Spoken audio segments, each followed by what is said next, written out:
Hey, Dr. LaPrairie, this is Daniel Gonzalez, and what I'm going to do is actually what I've decided to do, just like my previous two components of this training fulfillment assignment, is that I am providing this video for my personal training reflection. I think it worked well for the other two parts, and I think it's going to work quite well for this part of this training fulfillment assignment. So I'm going to take this in a couple different parts. I'm going to start off with a couple of the suggested questions you made on the training fulfillment instructions. I'm going to also go a little bit into the instructional design competencies, and then I'm also going to just include some other things that I also feel were factors in the development of our training that I think did ultimately affect the goal of the training and the effectiveness of it. So that's the way I'm going to organize this personal training reflection. Again, just like in the other videos, I don't know if I mentioned it or not, I do have my dogs all over the place. So if you hear jingling or screaming or barking, which I'm more than sure they're going to do, I apologize for that in advance. But they should be okay. I took up their toys, so they're not fighting over anything. So we should be good for this video, for this personal training reflection. So what I'm going to do first is I'm going to go through a couple of the questions that you provided on the training fulfillment instructions. And so I'm not going to start off first with was the training effective? Because I think everything I'm going to say, I'm going to probably end with that. I think that makes the most sense based on everything that we've done with this training and then the feedback that our peers have provided. So I'll start off with the second question, which is, did you see anything in the training of your peers that made you wish you had done something differently? And I will say definitely, I did see a lot of components of the digital badging adventure training that I wish we would have done in our training. There's a couple of components that I liked about their training. One of them was the guidebook, which they provided, that anchored pretty much the entire training, since we were referring to it throughout the entire training. The other thing they provided was and this added to the consistency of it, which I think also grounded it, was the videos they provided at the beginning of each of their, and I'll go straight to it here, was the videos they provided at the beginning of each of their sections. So in other words, when we got to, just open it real quick here. So in other words, in this homepage, there was a video explaining everything. System goals, again, there was a video explaining everything. And these are with Edpuzzle, but at the same time too, they did provide a lot of good explanations. So between the guidebook and between these videos they provided in every single section, I do think that we should have done that in our training to make it a little bit more grounded. I also think because this was a completely online component, I felt we left out a lot of details in our training, which I think led to a little bit of confusion. I know it's Monday, what's today? Monday, December 3rd, and it's in the evening, so I know we've only had one person post their review of our training to the forum right here, which was Christina. And again, I'll go back to it. Yeah,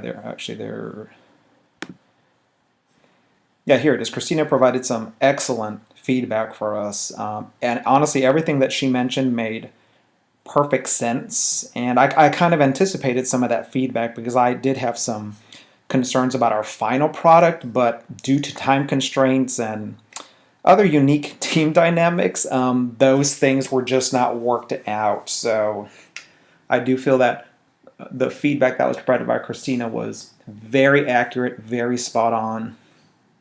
And I think taking into account all her feedback, I think all those elements that she described would help us to improve our training. So those are a couple of the different things that I think would have worked great in our training if we had incorporated it from their training, which was the videos, which was the amount of detail that they provided in their training, because again, it's an online training. So as she was going through it, I noticed she had a lot of detailed questions as far as, well, what am I supposed to do here? Well, I was a little bit confused about this part, and they made perfect sense, because as we were going through it, as she was going through it in this screen recording that she did, her questions were very legitimate as far as, what do I do here? I was confused on this part. I'm not too sure this connects very well here. So it did make perfect sense as far as a lot of the things she was that she was describing in her feedback.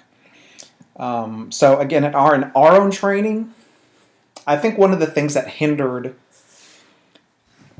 the success of our training was probably occurred from the get-go, with trying to figure out what the goal of our training was. And I know we drilled it down a little bit more, actually quite a bit more, from when we first started, but I still think there was room to drill down even more, to maybe just making it just about a virtual book study, and that's probably all we should have done. But instead we decided to go into some different elements with when we made all of our modules here. So I definitely think that this area right here, the virtual book study components and selection of book article, that was a little bit confusing. The best practices, that was a little bit confusing too for the participants. But I think that the goal of this part was for them to identify personal best practices and not necessarily generally accepted best practices. So I think there was a little bit of confusion here, and I also think there was probably we probably should have stuck to just the article as far as a virtual book study component, because I mean we've all been through a virtual book study through via Twitter with your course, but we haven't panned it down. We haven't really participated in a virtual book study or in a virtual study of an article. And so the articles that we found were also things that were available online, they were free. And I know Christina had mentioned one thing as far as the book, having to buy it. That's a concern. I completely get that. So I think here we should have also just stuck with the article. I think we could have been a little bit more thorough also with our Instagram skills. I think there's a couple of things we missed on right there. And I also think we could have provided, again, more detail with the actual facilitation of that virtual book study. So I think our overall element that was missing in our training seemed like it was the detail part of it, which I don't think we anticipated when we were developing this training. I think we missed a lot of steps, and I think that even as we were doing our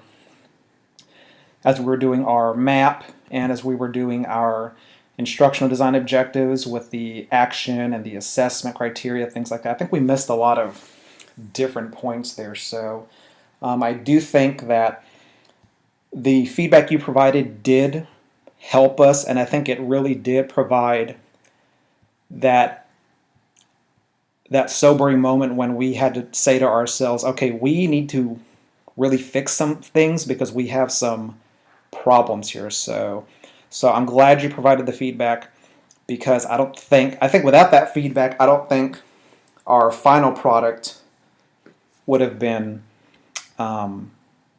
would have turned out like this, even though in my opinion I think we could have done a lot better with this. But I think the quality of it would not have been up to this point, which again I'm still not satisfied with, but again I think the quality of it would have been even lower without your feedback. But I think your feedback really did help in this process in getting it to this point. And I think that I know we had some struggles with the systematic instructional design concept. I think a lot of us, or most of us, had didn't anticipate how much planning there was that went into it. And so, some group members got a little bit, they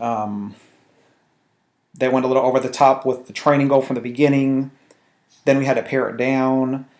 And so it just, there was a lot of different factors, which again, I'll discuss as I kind of keep going through this video.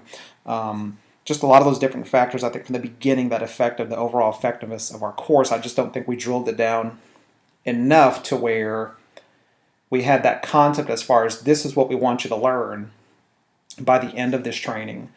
These are the steps and how you're going to do it. So by the end of this training, you should be able to do this. I think we try to go in too many directions. So I still think we should have drilled down a little bit more.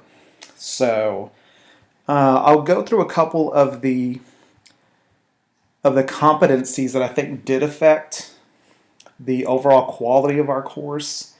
I think definitely the planning and analysis, I don't feel we did enough of that, especially when it came to analyzing characteristics of existing and emerging technologies and their potential use. I think we saw the potential use of it. I just don't think we anticipated how much detail was going to go into actually utilizing Instagram for professional learning, for professional learning activity, but in this case with a virtual book study via Instagram. I just think we missed a lot of detail in that section. I also think that the design and development portion, I think we were lacking on that part as far as developing instructional materials. I think we could have further developed them. Our learning assessments, I don't think it was quite clear as far as, this is what I'm doing, but then at the same time too, how are you assessing that I'm doing this the way either that you want me to do it or that I'm supposed to be doing it? I know that's the one thing Christina had mentioned in her feedback.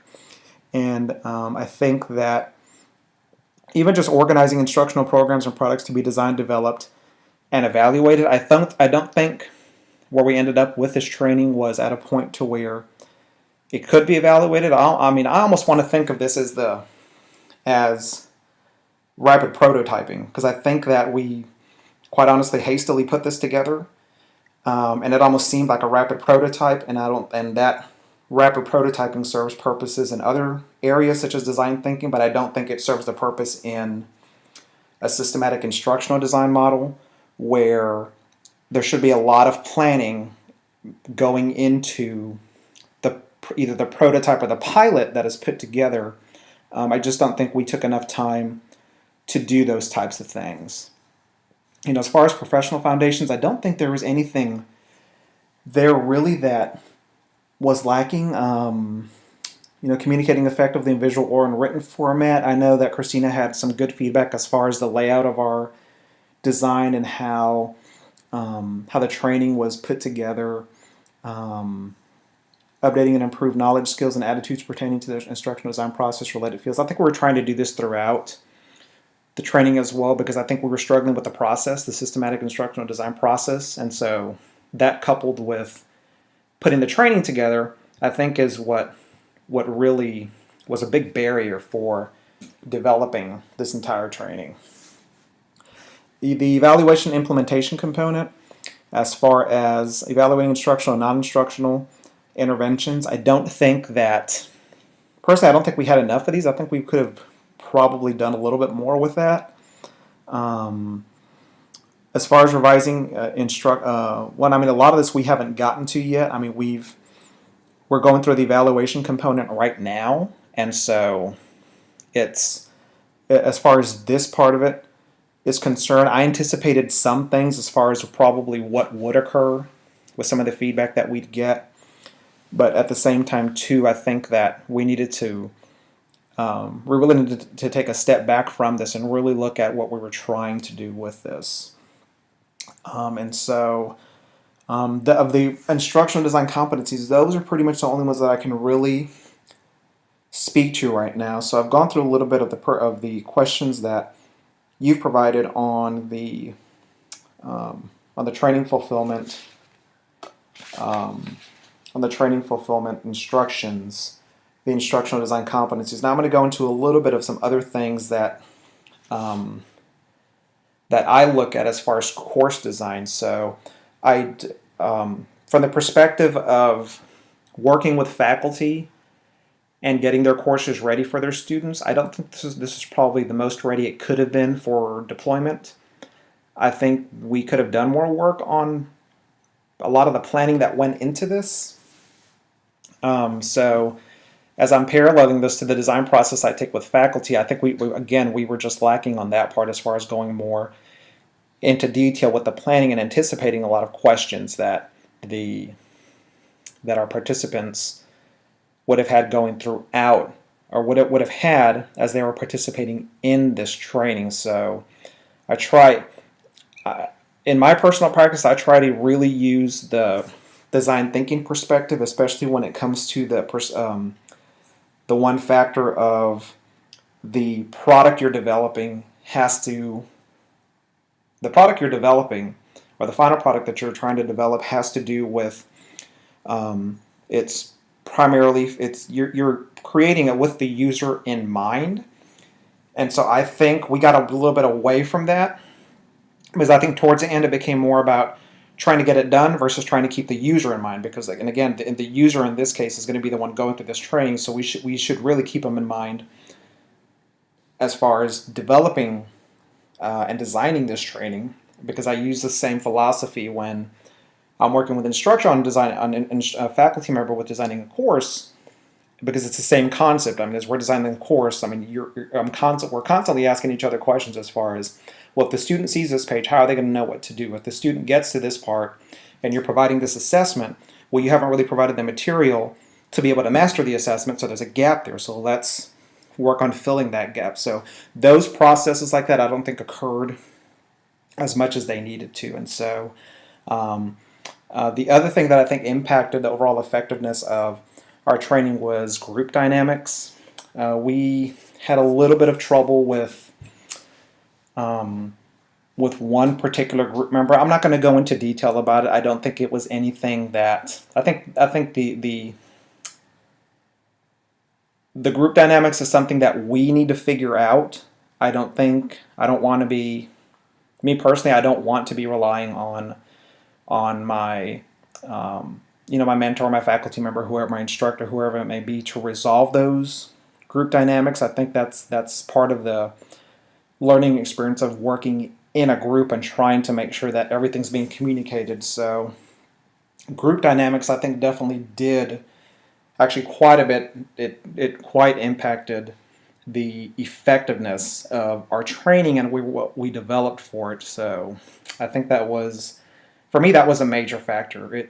And again, I don't want to go too much into detail about it, but from my perspective, I think that had a big impact on the overall effectiveness on the training. So lastly, as I'm looking at that question and trying to figure out, was the training effective? Ultimately, for me, I personally don't think it was. And I don't think it was based on a lot of the detail that I've already provided, as far as not doing enough planning, not providing enough detail. I think it could have been better. I think it could have been a lot better. I know we were comfortable with the topic, but I think that if we had really drilled down on a topic from the very beginning, I think this process would have been a lot smoother. But again, like I said, the process, systematic instructional design process, coupled with trying to put the training, develop and design the training at the same time, that was a bit of a struggle I know for most of us. And so so for that reason, that's probably why I would say I don't think this training was as effective as I think all the group members wanted it to be. But me personally, I don't think it was the best product we could have produced. And a lot of it has to do, a lot of those issues were brought up with Christina's feedback, which again, it was great feedback. It was very honest feedback. And all the feedback that she provided did make a whole lot of sense. And so at the very least, I hope that our participants who went through the training, and from the Padlets, just from reading either some of the best practices and some of the things they posted, it did sound like they did get a lot of information from the training. So I am glad that that they benefited from it, because I know even when I provide seminars or training for faculty, the one thing I always tell them is that I want to make sure that this is not a waste of your time and that you are at least learning one or more things from this training than, or that you're leaving here knowing one or more things more than you came in here with. So that's one thing that I always stress to faculty. So in that sense, I think that again, I mean, this was a great learning experience for us, and I'm glad we learned this experience early, because I'm sure we'll be using this process throughout this program. So I think that this is a very good foundation for going through the process. And like you said when we were talking, I mean, we went through all the steps, and sometimes all the steps may not be necessary, but at least from the inception of the introduction of the concept, we really have to know what the steps are. Otherwise, if we're going through it and skipping steps, we may just think that that those are the steps and leave some of them out unintentionally because we didn't do the steps. So I certainly see the importance of going through all the steps and trying to make sure that this training is designed and developed in a way that's effective for our participants. So I hope this gives you a good idea about my personal reflection. And so again, I thank you for all the feedback that you've provided throughout this project that we've been working on, as it has immensely helped. So if you have any other questions or any other concerns, just let me know. Thank you.